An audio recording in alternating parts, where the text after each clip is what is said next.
After studying this module, you shall be able to know the elements of effective regulation, learn about the structure of regulatory institutions, identify the differences between cost plus regulation and price cap regulation, analyze more practical regulation of infrastructure services. Many infrastructure activities in developing and transition economies already involve substantial competition, but others have little or none, though that may soon change. For two main reasons, industries lacking competition require regulation. First, to ensure fair treatment of customers who lack the protection that comes with competition. Second, to ensure that competitors have fair access to bottleneck network facilities controlled by incumbent service providers. If incumbents do not face regulatory constraints, they can use these facilities to destroy or control their rivals. Thus, regulation plays a central role in subjecting network utilities to competition. Government also have a permanent role in enforcing anti-monopoly and antitrust policies, which ensure that competition is not suppressed by private monopoly power or by collusion among or combinations of competitors. So, one of the biggest challenges for policy makers in developing and transition economies is managing the shift from state ownership and control of infrastructure operations to more independent regulatory oversight. Next is the evolution and elements of effective regulation. Credible, stable regulation is required to achieve the benefits of privatizing and liberalizing infrastructure. Many developing and transition economies lack the institutional prerequisites for effective regulation, including separation of powers, especially between the executive and the judiciary, well-functioning, credible political and economic institutions, and an independent judiciary, a legal system that safeguards private property from state or regulatory seizure without fair compensation and relies on judicial review to protect against regulatory abuse of basic principles of fairness, norms and laws supported by institutions that delegate authority to a bureaucracy and enable it to act relatively independently. Strong contract laws and mechanisms for resolving contract disputes. Sound administrative procedures that provide broad access to their regulatory process and make it transparent. Sufficient professional staff trained in relevant economic, accounting and legal principles. Next is the institutional requirements. The structure and process of infrastructure regulation determine how effectively it supports reforms and promotes efficiency and other social objectives. Coherence. Regulations for each infrastructure sector should be complementary and mutually supportive. The laws guiding regulation must be in agreement and regulations must be consistent over time. Regulatory coherence requires that national regulators, ministries and provincial and municipal regulators have clearly defined responsibilities, ensuring that the same agency always makes decisions involving specific aspects of regulation. Next, independence. Effective regulation requires that regulators be largely free from political influence, especially on a day-to-day or decision-by-decision basis. Compromise is needed to ensure that regulators are both independent and responsive to an elected administration policy goals.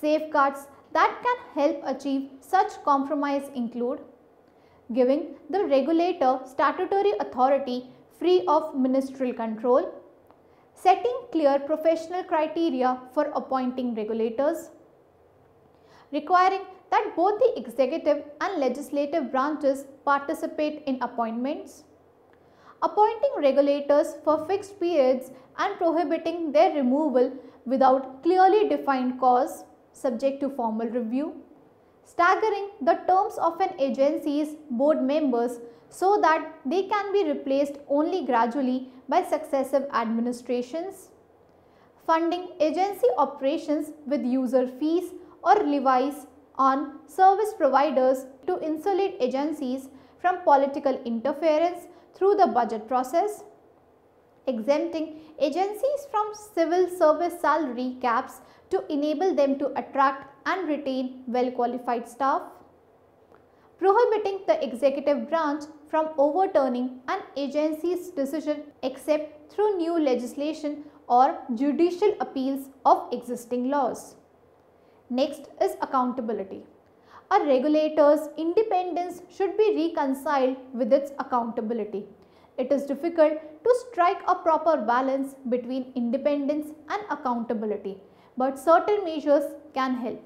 Writing statutes that specify the rights and responsibilities of each regulatory agency and distinguish between primary and secondary objectives when there are multiple goals.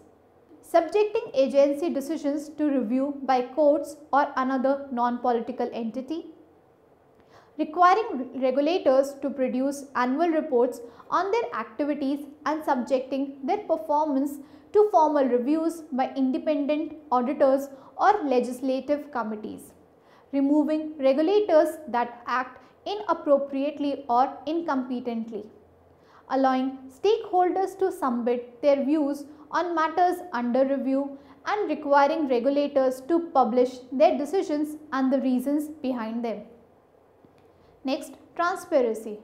Infrastructure regulation is an important policy issue, and in a democracy, all citizens need transparent information about it to evaluate government performance. Next is predictability.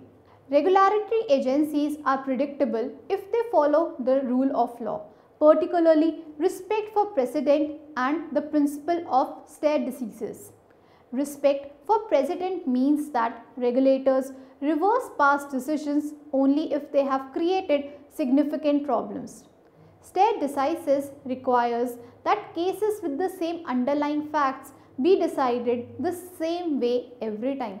Thus, regulatory decisions must be based on durable rules and regulations that will apply in future cases unless new information is obtained. Next, capacity. A regulatory agency's responsibilities should match its financial and human resources. Available financing reflects government willingness to support independent regulatory institutions, but with the possible exception of very small and poor countries, lack of financial capacity is unlikely to be a genuine constraint, though failure to provide adequate financing for regulation is a more common problem. Next in discussion is the structure of regulatory institutions. Centralized or decentralized. Designing regulation involves trade-offs. For example, decentralization making lower levels of government responsible for regulating utilities offer several advantages. It allows local conditions and preferences to shape regulation, moves regulators closer to services, allowing them to gather better information on users, promotes competition among subnational regulators to attract private investment, may improve enforcement of regulatory decisions. But centralization also has advantages. A national regulatory structure makes the best use of scarce expertise and minimizes the fixed cost of regulation, such as those of maintaining regional offices. Centralization can also reduce the risk of a regulatory race to the bottom, as when jurisdictions competing for investment take on excessive financial risk or lower their environmental standards. And centralization may be necessary if jurisdictions are too small to support an efficient scale or scope of operations for certain industries. Analysis of the cost and benefits of either approach must reflect the country's institutional structure and the industry's technological features.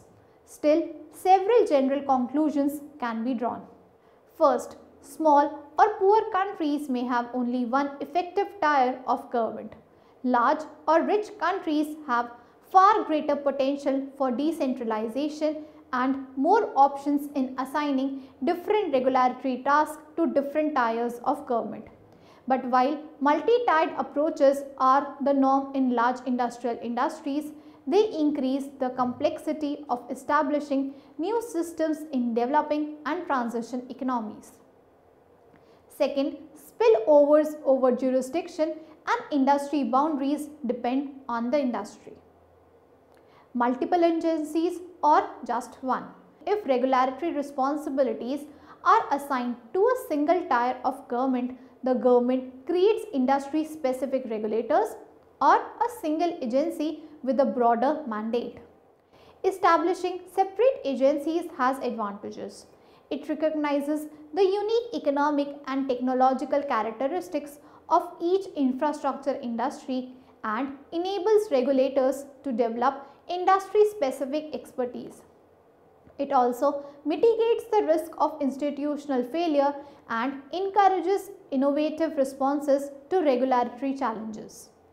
But there are also benefits to using one regulator for several industries. Doing so makes it possible to share fixed cost, scarce talent and other resources. Consolidation also builds expertise in cross-cutting regulatory issues, administering tariff adjustment rules, introducing competition in monopolistic industries and managing relationships with stakeholders. So, deciding on the breadth of regulatory coverage involves numerous considerations and no single approach will suit all circumstances. First, in economics, with a small base of consumers, not necessarily population and limited human and financial resources, there is a strong argument for merging regulatory responsibilities. Second, regulators in developing and transition economies typically have less discretion than their counterparts in industrial countries. Multi-industry agencies with narrower responsibilities raise fewer concerns about inadequate industry focus or potential diseconomies of scale. Third, if market substitution can occur between the output of regulated industries, especially between electricity and gas, but also between modes of transportation and telecommunications, economic distortions may arise from inconsistent regulation of common issues. Thus, the case for consolidating regulatory responsibility may be stronger for some industries. Fourth, the scarcity of expertise and vulnerability to politics and industry captured in developing and transition economies also strengthen arguments for multi-industry regulation. Finally, different reform strategies place different demands on new regulatory agencies, affecting their ability to develop expertise and maintain focus. One common strategy is staggered reform, where the government reforms utility industries sequentially over time. This strategy allows a new regulatory agency to focus initially on one industry and build up experience. Next, the importance of regulatory commitment. Regulation that can sustain private investment in infrastructure does more than serve the interest of investors. It also promotes competition and increases access to basic services.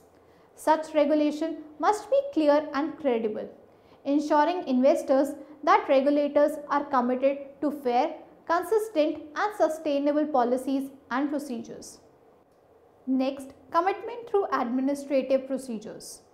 In some countries, utility regulation is based on well-defined administrative procedures. These procedures determine how regulatory agencies make substantive decisions and define mechanisms for appealing them. By specifying the institutional environment for decision making, procedural requirements limit regulators' ranges of policy decisions and so their discretion. Next, commitment through concession contracts. In some infrastructure sectors, telecommunications, electricity generation, gas production, ownership has been transferred to the private sector through outright divestiture. In others, water and sewerage, transportation, electricity transmission and distribution, gas transportation and distribution, legal, political and constitutional restraints have hindered the transfer of ownership to the private sector. As a result, many countries have used innovative strategies to facilitate private participation in those sectors.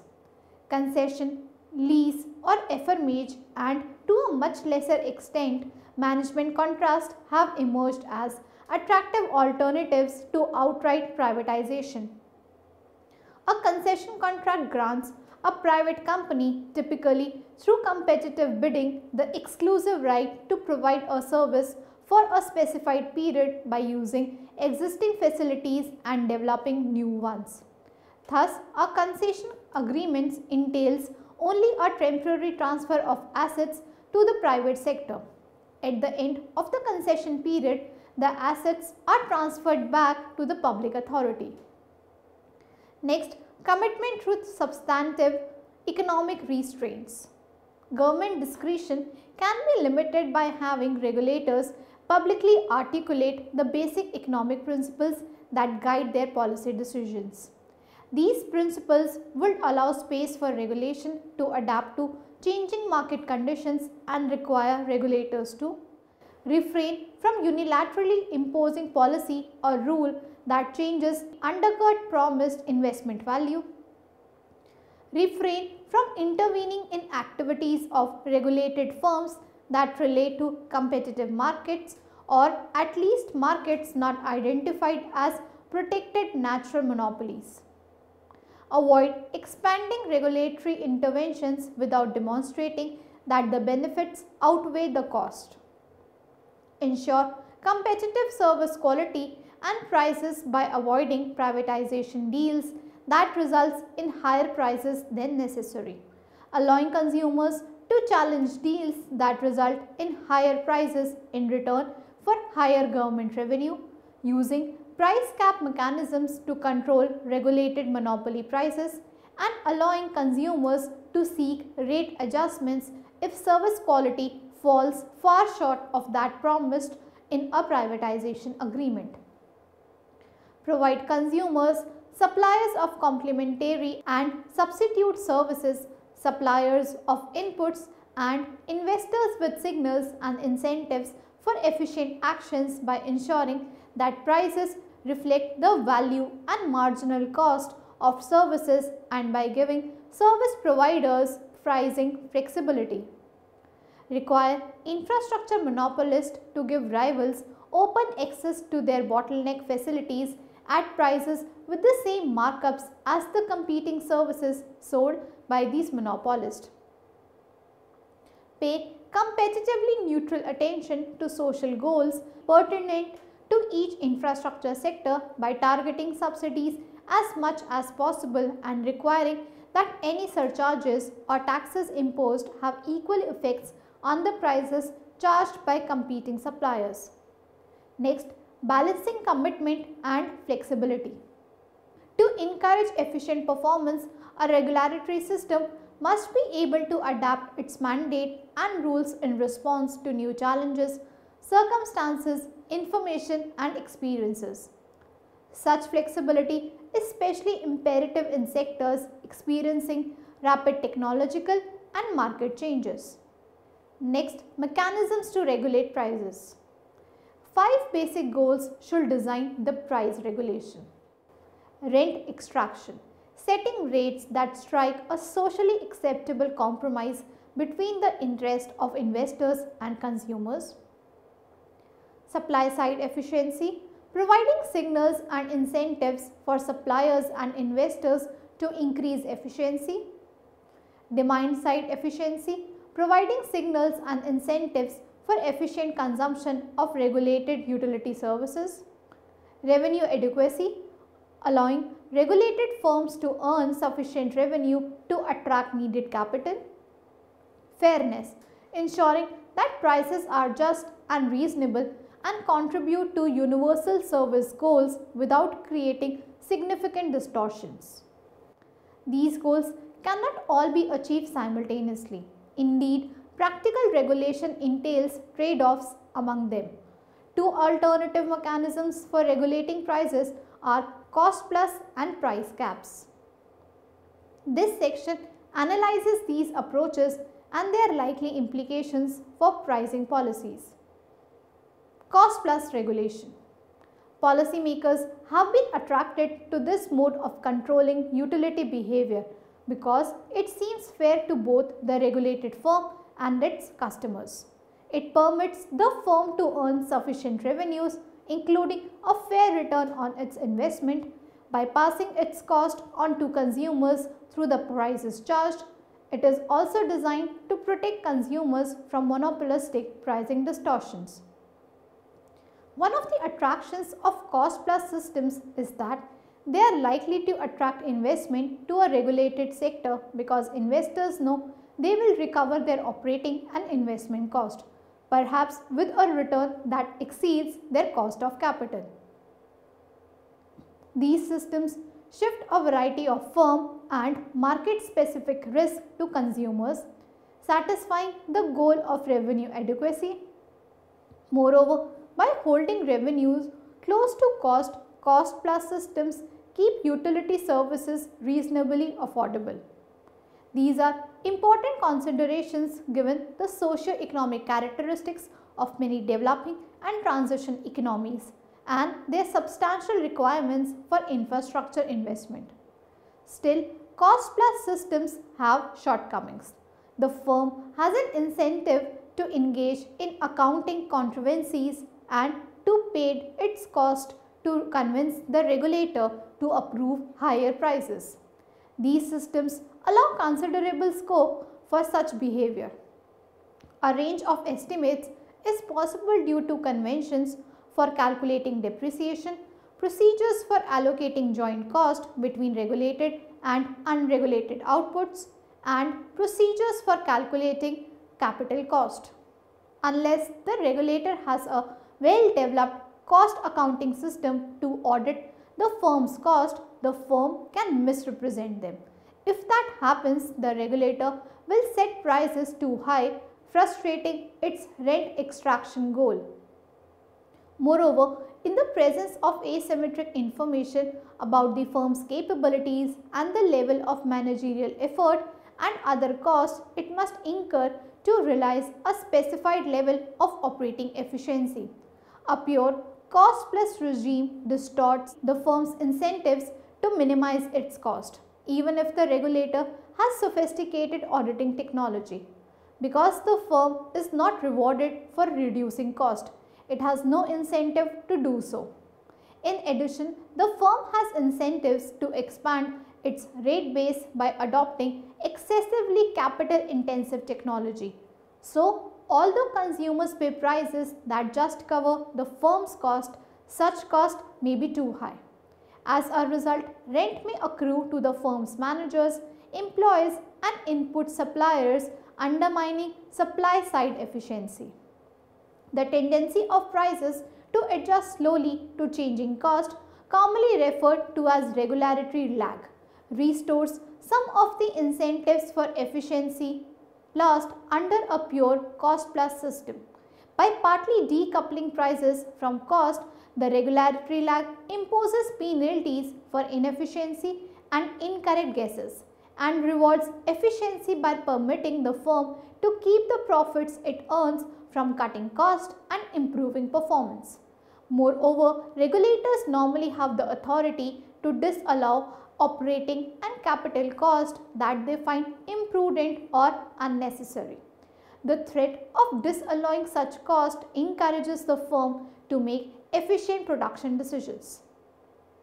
Next is price cap incentive regulation. Given the weak incentives for productive efficiency under cost plus regulation, many types of incentive based regulation have been developed. In essence, the regulator delegates certain performance related decisions to the firm, and the firm's profit depends on its performance as measured by the regulator. Price caps are the main incentive mechanism. Their key purpose is to control the prices, not the earnings of the regulated firm. Thus, this form of regulation does not make explicit use of accounting data.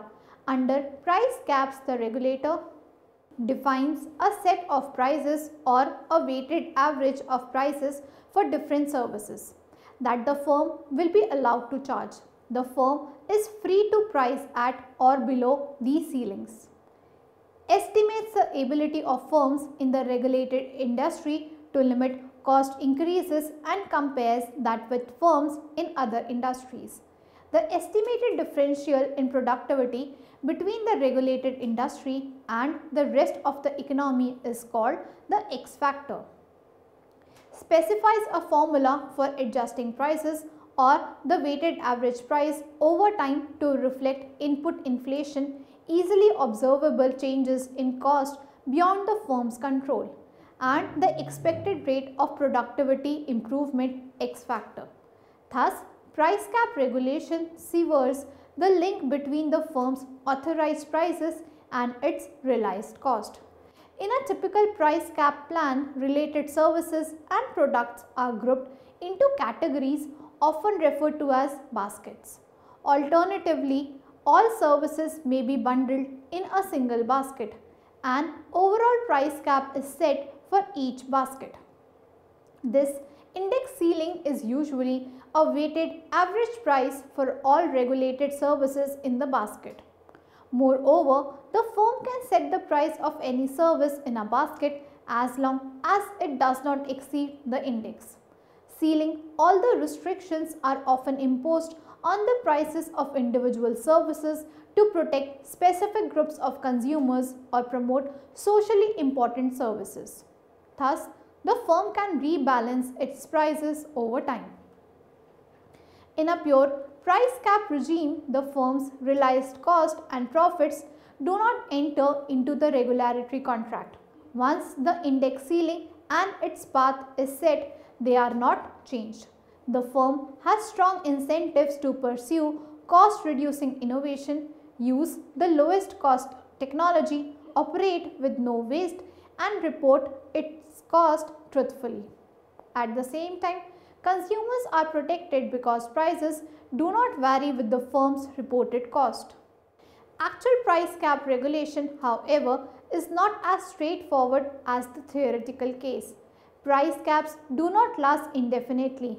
It is standard for a price cap mechanism to be reviewed after a stipulated period, often 3 to 5 years. Such a review could lead to a revision of the basic parameters of the price cap formula, such as the X factor. If a firm realizes strong earnings under the initial regime, the review could also lead to more demanding standards being placed on the firm by raising the X factor. Moreover, unless prohibited by law, the regulator could conduct a full earnings audit to recalibrate prices so that expected future earnings move toward a target rate of return. So while the firm's earnings do not directly affect prices under a pure price cap regime, most price cap plans include provisions for adjusting prices if the rate of return falls outside a given range. When strong efficiency gains cause an increase in future productivity offsets, it dulls the firm's incentives to cut cost and improve performance. This reduction in incentives becomes more pronounced if the price cap regime is reviewed more frequently. Still, the regulator is not supposed to intervene in the firm's pricing decisions during the review period, implying that the firm has an incentive to cut its cost faster than was envisaged when the X factor was set, because by doing so, it can keep the resulting high profits. It also implies that in setting the period between price reviews, there is a trade-off between providing incentives for efficiency, supply-side efficiency goal, and reducing excess profit rent extraction goal. The longer is the period, the greater are the benefits for the firm. The shorter is the period, the greater are the benefits for consumers because they do not benefit from cost reductions until the price cap is reset. Very short periods will make the price cap system look like rate of return regulation. There are grounds for expecting a ratcheting up effect in the price cap system. As the end of the review period approaches, the firm will ease off its cost reducing activities so that the reset caps will reflect its higher cost. Price caps offer regulators a variety of choices.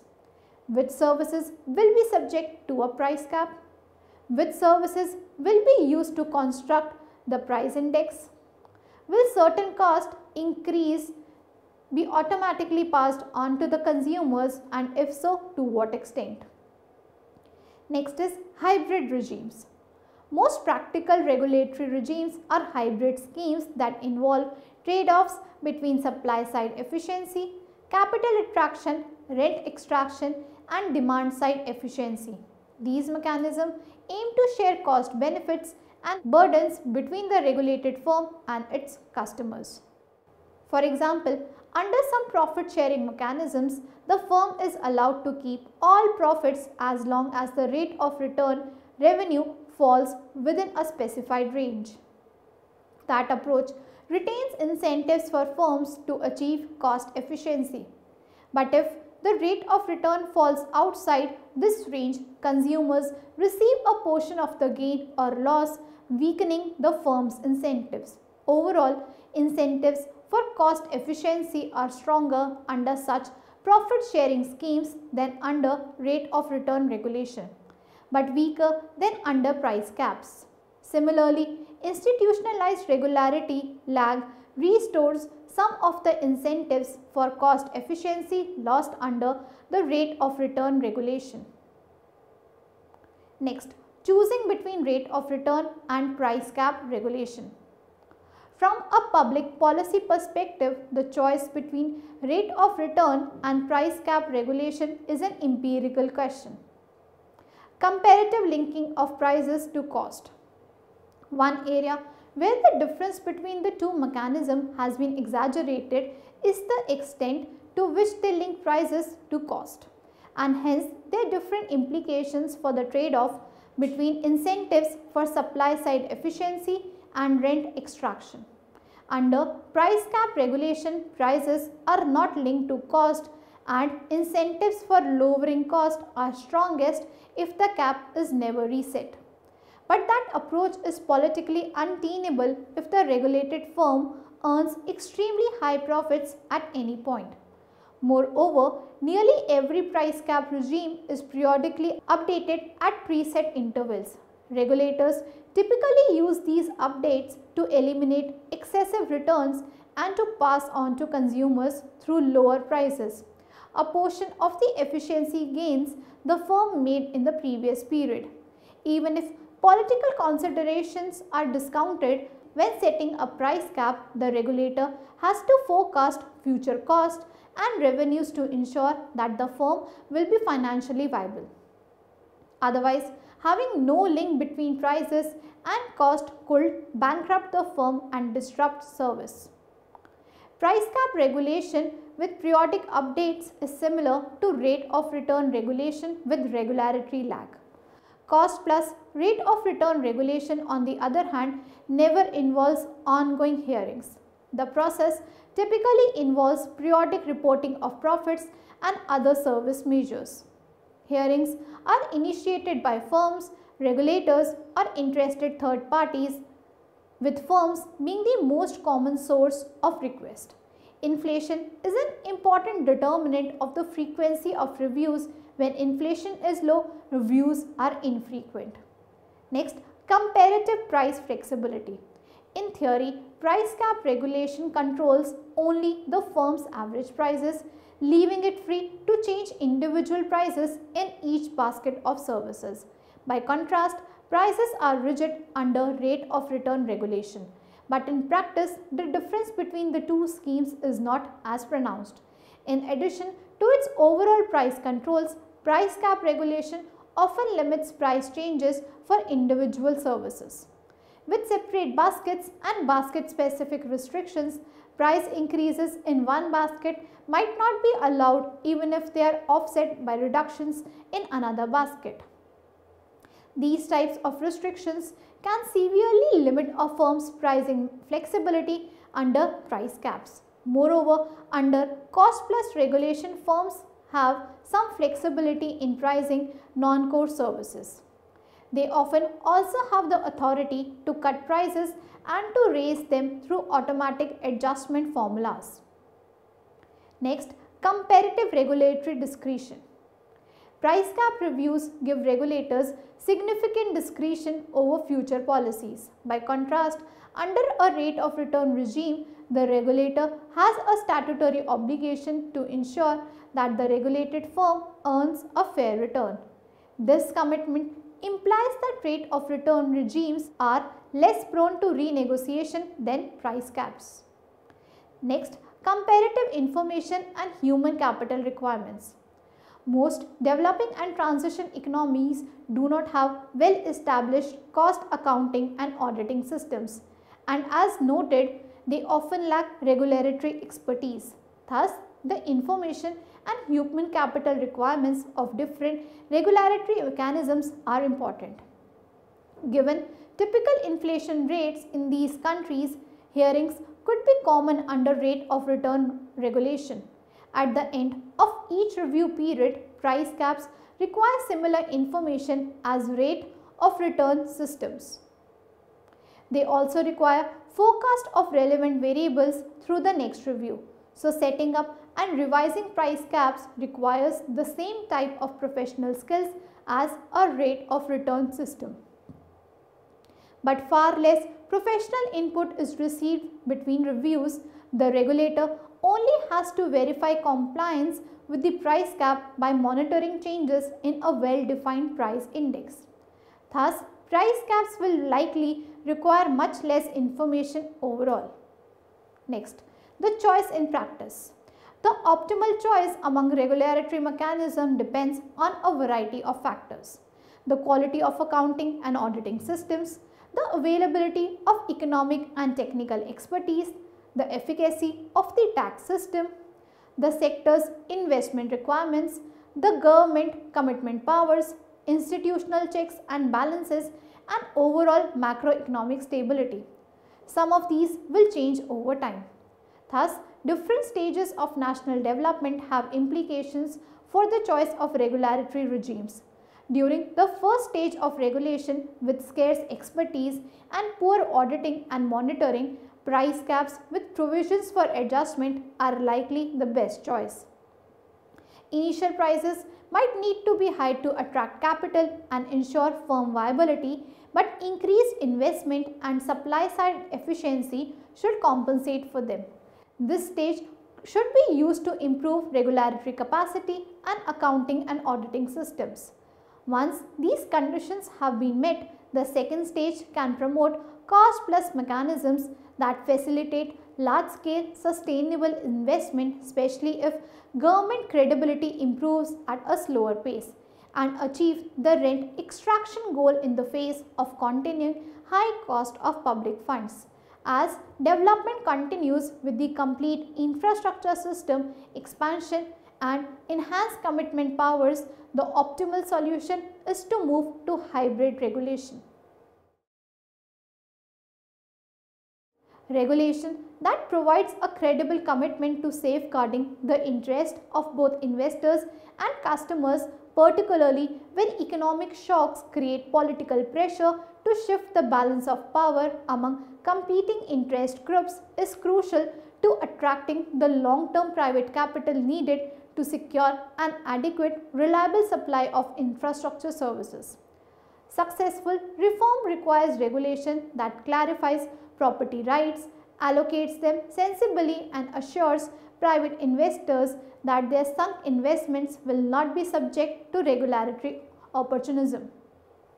For regulation to promote welfare by facilitating investment, innovation, and allocatively efficient pricing, its constitutional design and substantive content must be consistent with country circumstances. Particularly, the country's size, institutional endowments including checks and balances, technical expertise, auditing technologies, fiscal condition and tax system efficacy, and the economic characteristics of its industries.